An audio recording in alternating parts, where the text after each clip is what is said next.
Hello students, welcome back to Geography class. We are doing chapter 7, Lifelines of the National Economy. And last class, we learned about the roadways. I had told you all that India has one of the largest road networks in the world, aggregating to about 2.3 million kilometers at present. We also spoke about the most important 6 classes of roadways. There was the Golden Quadrilateral Superhighway, National Highway, State Highway, District Roads, Other Roads, and finally the Border Roads. Last class, we discussed the first 3. We discussed the Golden Quadrilateral Superhighway, the National Highway, and the State Highway. Today, we will start. We are not done State Highway. We will do State Highway today. The state highway are the roads that link a state capital with the other headquarters, with the district headquarters of the state. These roads that link this capital with district headquarters are called state highways. These roads are constructed and maintained by the State Public Works Department. You must remember who makes and maintains these roads because they differ all the way from Golden Quadrilateral up till the border roads. Every road is maintained by some different people or different institute or different authority. So you must remember this. The state highways is constructed and maintained by the State Public Works Department. National Highway was maintained and built by Central Public Works Department, and the Golden Quadrilateral was implemented by the National Highway Authority of India. Okay, these roads, they are constructed and maintained by SPWD and they cover around 4 lakh kilometers. District roads now, these are the roads that connect those district headquarters with other places of the district. These roads are maintained by the Zilla Parishad.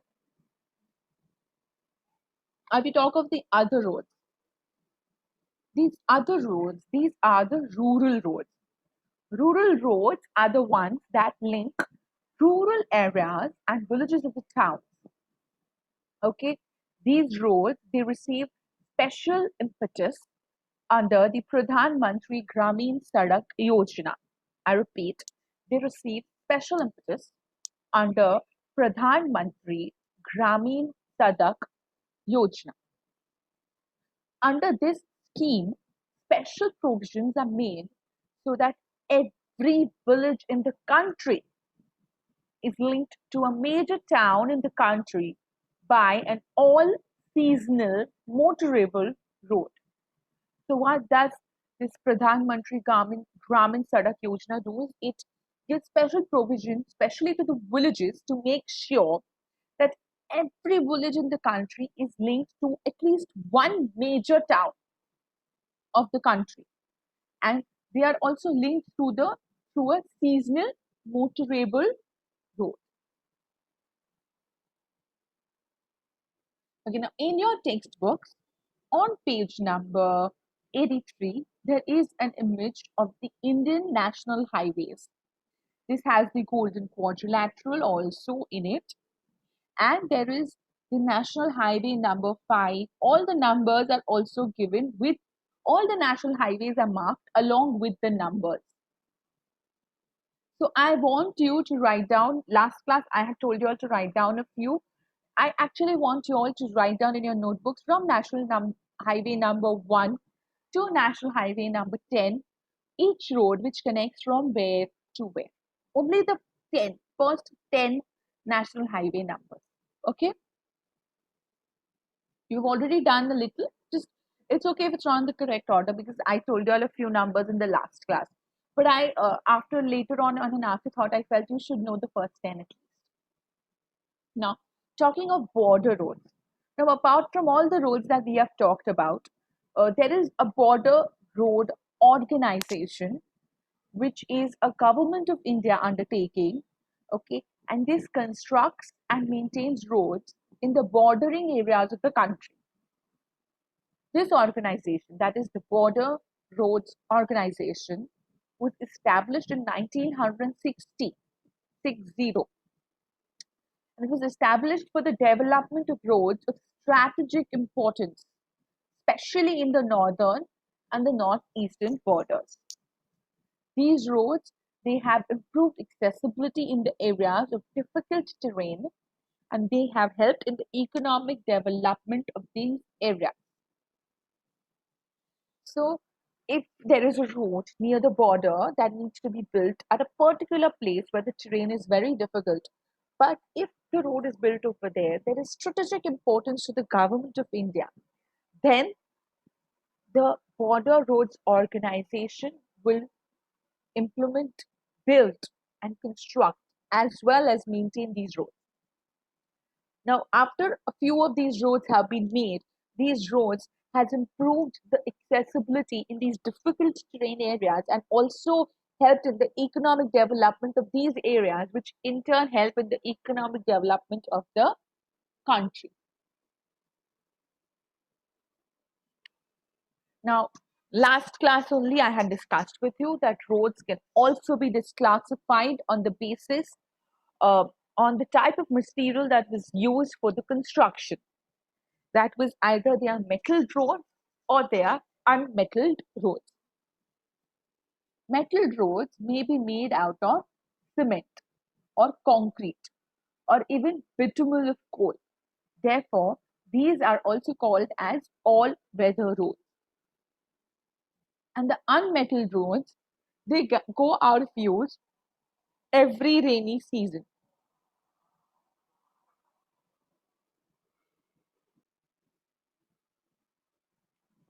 So on the screen right now is a difference between the metal roads and the unmetalled roads. Metal roads, they are known as Paka roads, motorable roads, and all-weather roads.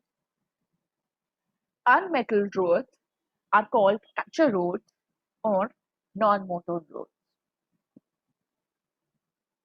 Metal roads, they are made of cement, concrete or bitumen, or coal. I repeat, cement, concrete or bitumen of coal, and so they are all-weather roads.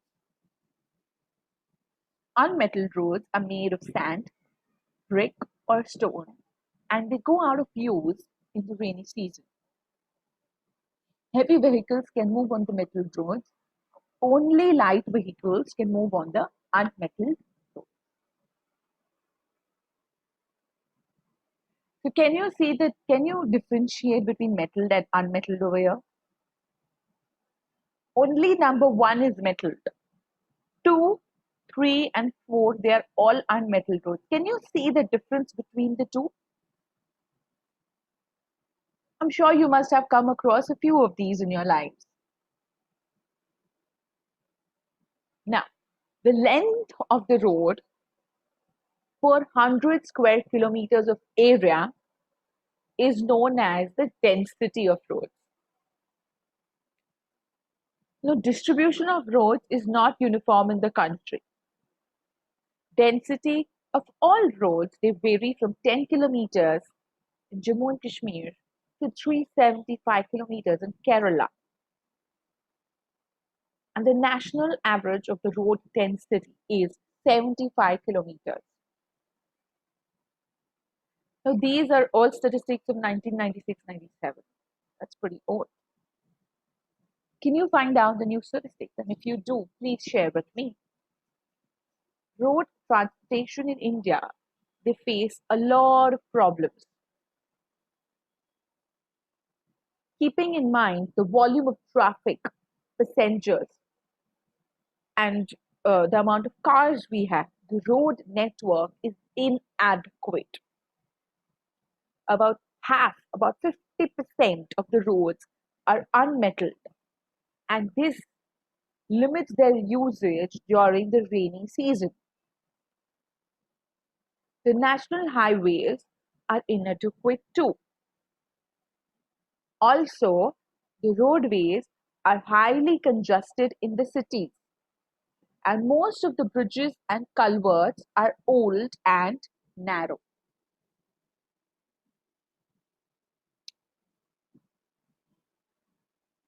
So over here on the screen, we do have a few more statistics.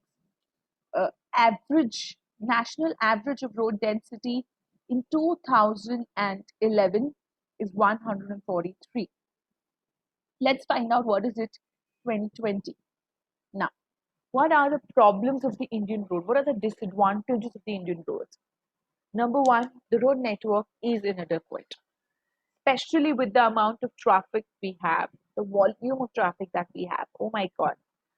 Some At the moment, even in lockdown, I have faced traffic jam. The condition of most of the roads is very, very poor, and they become muddy during the rainy season. Even if they are metal roads that we are traveling on, still we face so many problems in the monsoons. These they are highly congested in the cities. All the roads are very, very congested. You can barely find a free road.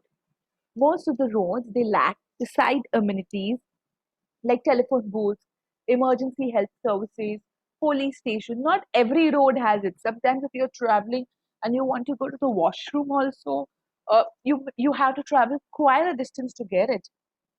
The telephone booths, I think they are completely wiped out with the coming of mobile phones. So I won't really look at it as an amenity. But yeah, emergency health services, police stations, these are not on every road you don't find it. Finally, we all agree wholeheartedly poor maintenance of roads. So you can see there are five main problems of roads in India. Number one, inadequate. Number two, poor material. Number three, congestion. Number four, lack of roadside amenities. And number five, construction of bridges. Now we come to the second mode of transportation, that is railways. Now railways, they are the principal mode of transportation for freight passengers in India. Freight is basically when you have to carry lots of goods. I'm not talking of one bag or two bags. I'm talking of lots of goods, freight. Okay, and railways also makes it possible to conduct multifarious activities like business, sightseeing, pilgrimage, along with transportations of goods over longer distances. Apart from an important means of transport, the Indian railways have been so apart from being an important means of transport, the Indian railways have been a great force. It's been an integrating force for more than 150 years. Railway in India, railway in India is bind. Railway in India binds the economic life of the country, and it also accelerates the development of industry and agriculture. So railways allows us to take multifarious activities. That means we can do business, we can do sightseeing, we can do pilgrimage, along with transporting goods over longer distances. They are mobile services that connect far off places. Mobile is movement. And they can cover long distances carrying lots of heavy loads.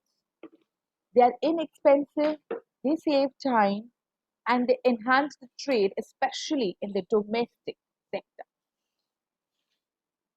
Now, railways in India, they bind the economic life as well as they accelerate the development of industry and agriculture. The Indian railway network has 7,031 stations spread over a route of 63,221 kilometers. We have 7,817 locomotives, 5,321 passenger service vehicles, 4,904 other coach vehicles, and 220, 2,28,170 wagons wagons, and this all is the statistics as of 31st March 2004. That means definitely this is around 16 years ago. So today, definitely this must be more. The Indian Railway is the largest public sector undertaking in the country. Important fact, the first train that steamed off from Mumbai was towards Thane. This happened in 1853, and this train covered a distance of 34 kilometers. So, railway is the principal mode of transportation. It supports multifarious activities. They are inexpensive. They save time. They're supporting tourism. It connects industrial production centers. They facilitate the agricultural development. They're also providing employment in the organized sector, that is 6%, and they provide 1% of GNP as their revenue. It is the largest public undertaking, high investment, number of passengers, risk of life, amount of volume of transport is the largest revenue generator for the government as well as employment.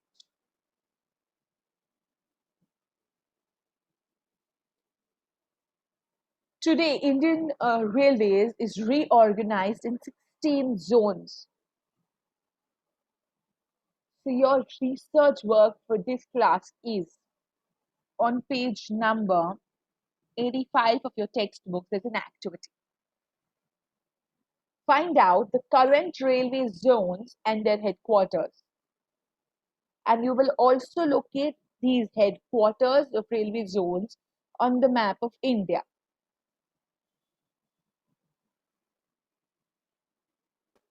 Some important facts. The first railway line was in 1853. It was a steam engine that steamed off from Bombay to Thane, 34 kilometers. Indian Railway is also one of the largest networks as it has 7,133 stations in a route of 64,460 kilometers. We have 7,213 locomotives. We have 53,220 passenger service vehicles, 6,493 coach vehicles, 2,29,381 wagons as on 2011. Indian Railways is now reorganized in 16 zones, and we have freight wagons, that is 23,721 freight wagons.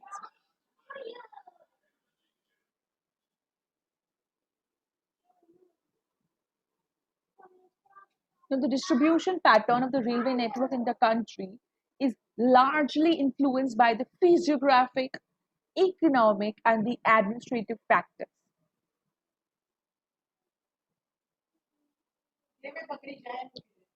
That means the northern plains, with their vast level of land, high population density, and rich agricultural resources, they provide the most favorable condition for their growth. But a large number of rivers requires construction of bridges across their wide beds, and these pose as obstacles. In the hilly terrains of the peninsular region, railway tracks are laid through low hills, gaps, or tunnels. The Himalayan mountainous regions, too, they are unfavorable for the constructions of railway lines due to high relief, sparse population, and lack of economic opportunities. It was also very difficult to lay railway lines on the sandy plains of the western Rajasthan, swamps of Gujarat, forested tracts of Madhya Pradesh, Chhattisgarh, Orissa, and Jharkhand. The contiguous stretch of Sahyadri could be crossed only through the gaps or passes in the ghats. In recent times, we've seen development on the Konkan Railway along the west coast, which has facilitated the movement of passengers and goods in this most important economic region of India. It has also faced a number of problems such as sinking of tracks in some stretches and landslides. Today, railways have become more important in our national economy than all other means of transport put together. However, rail transport suffers from certain problems also.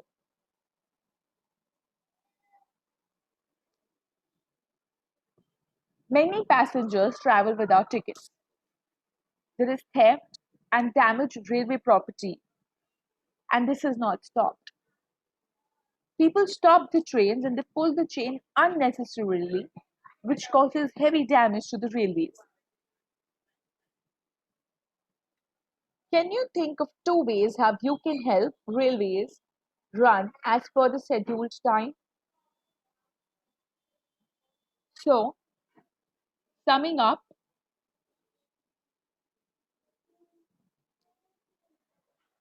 the first Shatabdi, that was a super fast train, it ran from New Delhi to Jhansi and it later extended to Bhopal, which is now Habibganj. The longest platform in the world is Gorakhpur. Gauge is the distance between two tracks. There are two types of gauge: broad gauge, narrow gauge, and there is a meter or a metro gauge. There's a uni gauge. So there are one, two, three, four types of gauge. That is basically the distance between the tracks, and you can see they're all different. Broad gauge and uni gauge are alternate names. Benefits of railways is it is low cost of transshipment, less time consumption, more convenient, good fuel efficiency, more capacity, and we already spoken about speed. These are the 16 zones that Indian Railways is organized in.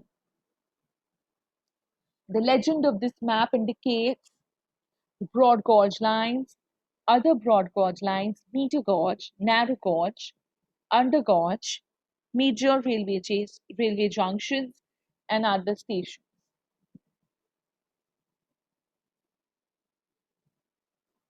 These are the types of gauges, that is broad gauge, meter gauge, and narrow gauge. Number one, that is the first picture that you see is of the broad gauge. Number two is the meter gauge, and number three is the narrow gauge. We spoke about the distribution and how topography plays a very important role and how difficult it was in so many places to lay the railway line. Finally, we have spoken about uh, recent developments in railway. Unigauge is the latest development. There is electric wagons coming up. There's computerization, digital tickets, e-booking, etc. There are fast-moving trains like Rajdhani, Shatabdi, Duranto. Uh, we've we've got Garib Rath, etc., which are services for the poor people. We have a special quota for women, and the speed of rails are increasing every day. At the same time, we have lots of problems and drawbacks of the railways. We still have passengers who travel without ticket. Tracks are old and they sink, and it's very common in landslides. There is theft. There are lots of thefts that take place, damaging the railway property. People stop the train unnecessarily by pulling the chain. Cancellations of trains, delays in the train, frequent accidents, high gradients. Construction of railway lines is not easy. It's a fixed path, so you cannot have flexibility. There's poor maintenance of the railways, and finally, airways give a tough competition with fares nowadays. So we'll sum up today's class with a comparison between railways and roadways. Do you think roadways are better? Yes, because they can be used in all terrains. They work as a feeder service for the railways. They give door-to-door service. Railways are faster. It does not have fixed path. It gives you a flexibility. There's no government loss or theft if you travel without a ticket in roadways. Easy construction and maintenance. So finally, if you think otherwise and you feel railways are better, you're open to list out your points and send them to me. With this, I end today's class. Children, stay home, stay safe, take care, keep learning. Thank you.